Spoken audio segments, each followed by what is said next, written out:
And we're back with more of our breaking news coverage tonight of the new controversy surrounding the Supreme Court nomination of Brett Kavanaugh. We're joined by Jonathan Capehart, opinion writer for the Washington Post and host of WNYC Radio's America on the Line. He's also an MSNBC contributor, and David Jolly, former Republican congressman from Florida. And Jonathan Capehart, this story is such an echo of Anita Hill. Anita Hill, of course, emerged after Clarence Thomas had, we thought, completed his confirmation hearings, and suddenly there were rumblings that there were some accusations and that there was a woman, and I can remember 24 hours of suspense in the Senate, and suddenly there was Anita Hill doing a TV press conference announcing what her information was, and I can tell you at the time the Senate stopped and stared at this woman, and I knew senators who were basically on their way to the Senate floor to announce their support for Clarence Thomas, who turned right around. And it changed everything that happened. Yeah, and I remember that time as well, a completely different time. No internet, right. No, it was, the 3 broadcast networks, cable, and everything stopped. Everything stopped in Washington. Everything stopped around the country as everyone sat at home in front of radios, if they had a television, to watch these hearings. And now the parallels are just amazing. But now we are in a 24-hour news cycle. We have cable channels, we have Twitter, we've got social media. I'm not sure if this woman who is insisting on her anonymity will be able to hold it, will be able to stay anonymous. And also, it's unclear whether this is going to have any impact on Judge Kavanaugh's nomination. It's sort of like a reversal thing. The guy could still get confirmed despite this allegation that's out there against him. Well, David, the allegation, if it becomes public and if she makes it public, is much more serious than anything that was ever said about Clarence Thomas. This is an allegation of sexual assault, and my understanding of the information is at the time both the victim and Judge Kavanaugh, if he did do this, they were both minors. There's been reports saying that it was when he was in high school.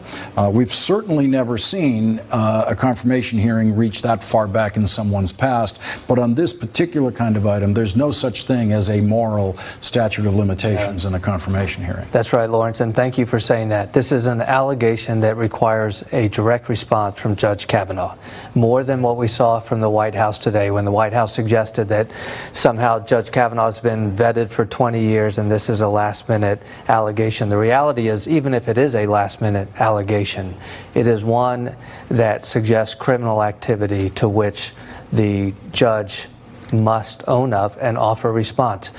Lawrence, I was in a tight race at one point, and I'll lay it all out on the table here. I was involved in a vehicle accident that took the life of a pedestrian when I was a teenager. It came up in my very first race. And though I was never charged, never at fault, and I was exonerated, it was a legitimate question to which I had to answer.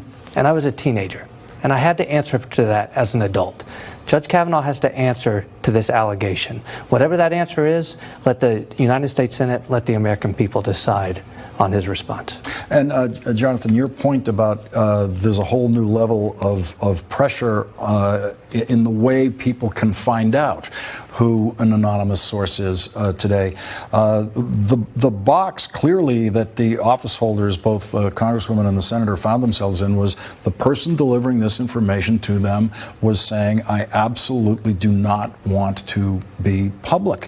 And Senator Feinstein knew that means there's nothing she can do with it. You're either a witness or you're not in the Senate Judiciary Committee proceedings. Yes, which makes me... I feel for the person who has this information, who takes it to people of accountability and responsibility, putting them in a box.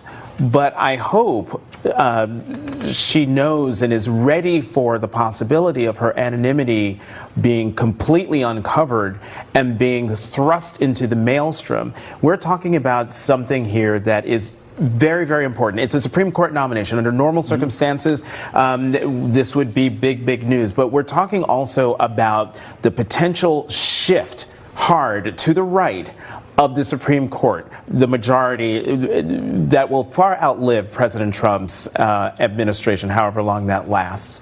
And so at some point, we're going to know who she is. And at some point, to David's point, more importantly, Judge Kavanaugh has to come forward and answer for this, whatever this is. Talk to the American people, talk to the Senate, say what happened, and give his side of the story, so at least the committee and then the full Senate can make an informed vote. And so far, the Republican reaction we've seen is identical to the Republican reaction when Anita Hill's accusations first emerged. It's a late hit. This is late information. This is some kind of grudge match. And so there wasn't a single member of the Republican Party who believed they were going to reopen the Clarence Thomas hearings for Anita Hill. They believed they had this thing completely under control, even when Anita Hill went public. And so this is one of those stories where we don't know where this story is tomorrow, and we don't know where it is the day after. This is a political mob ring enshrined in the Constitution. Mitch McConnell, we saw with Merrick Garland. We're seeing it today with Kavanaugh.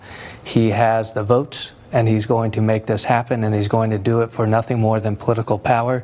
We have seen this from Mitch McConnell on down the line. There is little conviction within the Republican caucus today to own up to the responsibility that the American people ask of the United States Senate, that we vet our nominees. We saw that before this allegation. We're seeing this since the allegation. The fix is in. We know that. And Mitch McConnell, for as quiet as he is a quiet assassin. He is going to make sure that Kavanaugh gets confirmed. Voters have an opportunity in about 5 or 6 weeks to give voice to whether or not they agree with what the United States Senate is doing right now. And Jonathan, in Anita Hill's day, we had never seen a powerful man brought down by these kinds of accusations from a woman. In the last year, we have seen it every month, and sometimes faster than that. We've seen Ronan Farrow's reporting from women. It's not Ronan, it's the women giving witness in his articles and New York Times articles, bringing down most recently Les Moonves, a giant, powerful man in his field that no one believed could be knocked down this way until he was. But here's the difference. Even though Anita Hill came forward, even though she riveted the nation with her testimony over those days 20-something years ago, Clarence Thomas was still confirmed to the Supreme Court. And I think I agree with David that the fix is in. Senator McConnell didn't even want Judge Kavanaugh to be the nominee. He had 2 other people he was pushing the White House to name because they didn't have paper trails as wide as Judge Kavanaugh's. But this is something that has nothing to do with his paper trail and everything to do with his past. But to David's point, the Senate Majority Leader is all about getting a conservative majority on the court. And if this is the vehicle, it's not the vehicle he wanted, he's going to push for it anyway. I think if a credible woman steps forward with credible accusations against Brett Kavanaugh, the kind that are described in what we know about this already, that Lisa Murkowski and Susan Collins are gone. They are not going to confirm a judge in this year, at this point in our history, under those kinds of clouds. And if not, hold them accountable and vote them out, and don't let them get away with suggesting they're the moderate conscience of the Republican Party, because they are not if they look the other way on this. Thanks for checking out our YouTube channel. Subscribe by clicking on the button below for more from The Last Word and the rest of MSNBC.